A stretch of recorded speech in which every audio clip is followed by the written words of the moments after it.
Salut YouTube, c'est le petit Gaulois. Je vous retrouve aujourd'hui dans cette nouvelle vidéo pour vous montrer les moyens un petit peu alternatifs que j'ai moi en cas de coupure d'électricité en fait pour l'éclairage. Donc ça va être que des moyens d'éclairage alternatifs qui vont fonctionner sans électricité. C'est parti.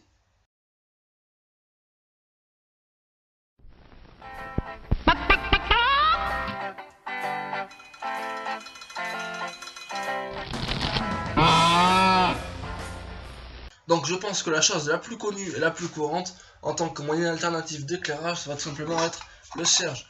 Donc les cierges, il va en falloir en grande quantité, des centaines, ça coûte pas cher, ça se conserve très bien, et puis ça brûle vraiment bien, la flamme est nette et jolie, il y a peu de fumée, il y a peu d'odeur, c'est vraiment quelque chose qu'il faut avoir chez soi, et qui est vraiment super. Donc, moi je vais vous montrer une petite alternative aussi que j'ai fait pour mon premier cierge. C'est une lampe tempête qu'en fait j'ai légèrement modifié, c'est-à-dire que j'ai agrandi le trou de mèche et j'ai enlevé le petit mécanisme de roulette, et puis en fait ça fait un porte-cierge en lampe tempête, qui brûle très bien, qu'on peut prendre dans tous les sens, la flamme restera toujours allumée, qu'il y ait du vent, une tempête ou qu'il pleuve, en fait le cierge sera toujours allumé, donc ça c'est vraiment quelque chose de génial que je vous conseille de faire. Attention toutefois, ce qu'il faut faire, c'est faire bien attention à garder la modularité pour toujours pouvoir la retransformer en lampe à huile ou à pétrole. Donc, en pouvoir toujours réinsérer une mèche et pouvoir remettre de l'huile, etc. Tout ça. Ne pas trop modifier en profondeur sa lampe pour toujours qu'elle puisse brûler. Hop. Donc, ensuite, ce qu'il va y avoir, ça va être les lampes à huile, comme celle-ci. Donc là, c'est un bocal avec de l'eau. Donc on peut faire soit eau, huile ou alors que de l'huile. Donc c'est un bocal avec un couvercle percé avec une mèche qui va dépasser. Et cette mèche, je vais essayer de vous montrer ça. Hop, merde, elle est tombée. En fait, on la passe à travers le couvercle.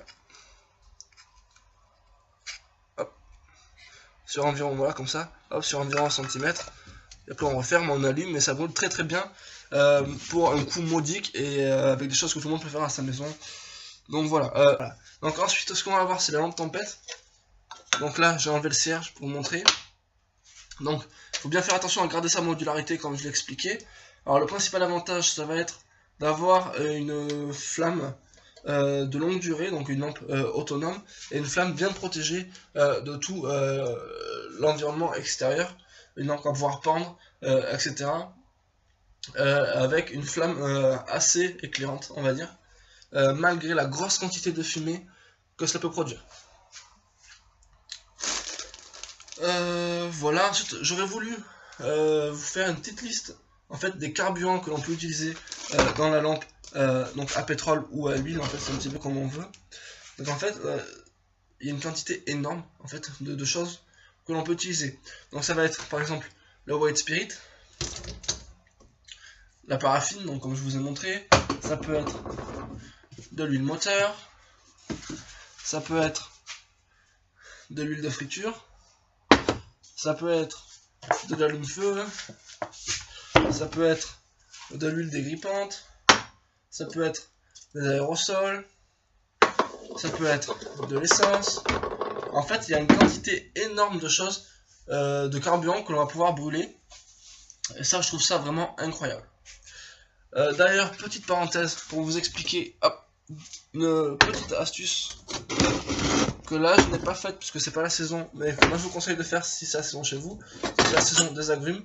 En fait, mettre les écorces séchées de vos agrumes dans vos réserves d'huile, qu'il faut avoir en grande quantité aussi à la maison, donc des dizaines de litres, sous forme de bocaux, de bidons, de bouteilles, tout ce que vous voulez. Donc des dizaines de litres d'huile, en fait, avec ces pots d'agrumes séchés, en fait, qui vont en fait donner une petite odeur à la fumée, et donc enlever un petit peu le désagrément de cette fumée noire là qui sent très mauvais. Donc tout ça, ça va être ce que je vais avoir chez moi en temps normal pour m'éclairer, sans électricité, sans lampe électrique, etc. Donc c'est pour ça que je vous parle pas de toutes ces sortes de lampes là, de trucs comme ça, les lampes comme ça, etc. que je vous parle pas des lampes que je peux brancher sur mon générateur. Tout ça, je vous en parle pas, puisque ce sont des lampes électriques. Moi je vous parle vraiment des moyens secondaires non électriques. Donc là je vais vous donner un moyen que là, en fait je stocke pas, mais que je sais faire et que je fais de temps en temps comme ça, pour garder l'entraînement quoi. En fait tout le monde connaît les lampes, enfin les cierges au pastel, au crayon gras et tout ça. Et ce que peu de personnes connaissent en fait c'est la lampe au beurre. Le cierge au beurre en fait c'est tout simplement une mèche, donc soit du coton, que ce soit du sopalin, un bout de t-shirt, de la laine, etc. Vous prenez votre mèche, vous vous entourez bien de beurre, sur une couche d'environ à peu près 1 cm, vous entourez de papier alu, et puis vous allumez la mèche, ça va faire un cierge au beurre qui va éclairer, mais qui va par contre faire une fumée un petit peu noire. Et voilà. Donc ça, peu de personnes connaissent. Je vais vous faire bientôt un petit tuto, une petite vidéo sur ça pour vous montrer donc comment on fait ces lampes au beurre. Voilà, donc qui est un produit consommable. Comment on mange pas du beurre en grande quantité quand le frigo s'arrête d'un coup. En fait là c'est un moyen de retransformer son beurre, etc. Ce que je voudrais vous parler aussi, c'est vraiment de l'avantage de l'huile. Alors en fait l'huile a un avantage énorme, c'est-à-dire qu'en fait elle se conserve indéfiniment, hein, quasiment. Elle va perdre ses qualités nutritives, mais ses qualités de combustion et tout, elles vont toujours rester présentes. Donc vous pouvez la conserver voilà, sur de très longues durées, même si elle va changer un peu de couleur, un petit peu d'aspect, tout ça. Essayer de conserver, en tout cas un peu à l'abri de la lumière. Voilà, ça se conserve très très bien. L'avantage en fait de l'huile par rapport à la paraffine ou à la cire, en fait la cire c'est très très bien, hein, mais quand on a des abeilles, et quand on n'a pas d'abeilles, qu'on n'a pas de rucher, tout ça, en fait c'est assez compliqué d'avoir de la cire, à moins d'en acheter en bloc, mais ça coûte assez cher. Vous pouvez toujours la fabriquer comme moi, je vais vous montrer dans une autre vidéo comment on fait des blocs de cire comme ça à partir de bougies. Mais en fait la cire c'est quelque chose en fait d'assez rare, et on comprend qu'en fait à l'époque, donc au Moyen-Âge, tout ça, il y avait des taxes sur la cire, ça coûtait vraiment super cher, et que c'était en fait un luxe un petit peu de s'éclairer à la bougie. Donc là est le principal avantage donc, de l'huile, en fait c'est tout simplement qu'en fait l'huile, on peut en avoir quasiment à partir de toutes les graines, on peut le faire à partir des noix en plus, à partir des amandes, des noisettes, des olives, des graines de tournesol, tout ça. En fait l'huile c'est quelque chose de simple en fait, et un produit simple qu'on peut avoir dans sa ferme, et qui est, voilà, qui est pas compliqué, qui est peu coûteux à fabriquer, mais qui est coûteux par contre à acheter. Donc moi ce que je vous conseille pour faire ça, c'est d'acheter une presse à huile. Je vais vous montrer une vidéo dans quelques temps pour vous montrer comment on fait l'huile et tout ça. Et donc voilà, ça pour moi c'est le principal avantage de l'huile. Voilà, vous ramassez vos noix, vous faites votre huile, et puis vous avez votre huile de noix. L'huile de noix c'était la chose qui était la plus brûlée donc dans les lampes à huile. Il y a d'ici voilà, de là 200 à 300 ans, tout ça. C'est vraiment très brûlé en Provence en tout cas, donc là où je suis. Même si ça a un petit peu une toxicité pour notre corps, assez clair, et puis voilà. Voilà, qu'est-ce que je voulais dire de plus?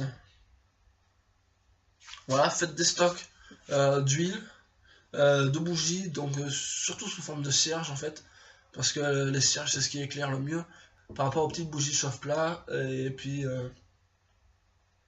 voilà, franchement faites des stocks.